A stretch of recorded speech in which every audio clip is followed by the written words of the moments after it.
muridzi wenyaya ndianiko muridzi wenyaya waisa iri kutendera waisa iri kutendera wakanzwa nani aritaure wakanzwa naniko aritaure ndiani aritaure ndiani aritaure Bebe. Zise.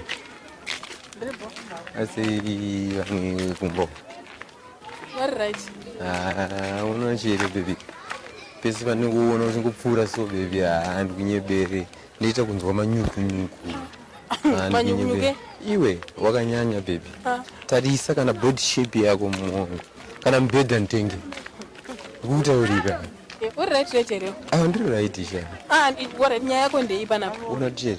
Nini ndikuda Iwe kuda nini manje? Wanyatsonditarisa kwaona kuti chienderana kuti ndingadanane newe nini? Tinoenderana. Pai. Tikatadzokuenderana papi kwa shamwari. Iyo shamwari. Mwari akasika munhu nemufananidzo wake. Andika. Saka ikuno kushora munhu. Andika. Pamwe ndoda kuyambutsa baby. Aiwa hapana kuvhirikidza. Iwe ndo unondiyambutsa. Aiwa kani hapana baby Iweweka wakundijera. Aiwa nakachita aiwa sorry zvako. Iye. Yesha.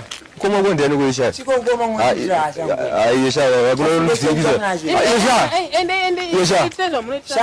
Yesha sena neni sha. Ngada nyuma mogo yone Yesha.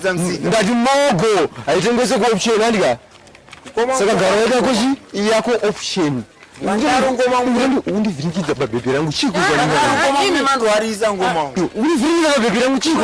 Ngoma. Yoptseke mani. Chiko ngoma. Tatitiza kujena kika. Ufana kurongeka mfana kunzwa.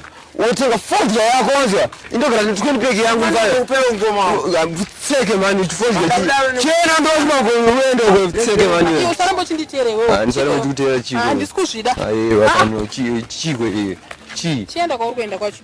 Kupi wandoenda kaini. Saka runditerere. Yesha. iri kutendera wakanzwa nani aritaure wakanzwa naniko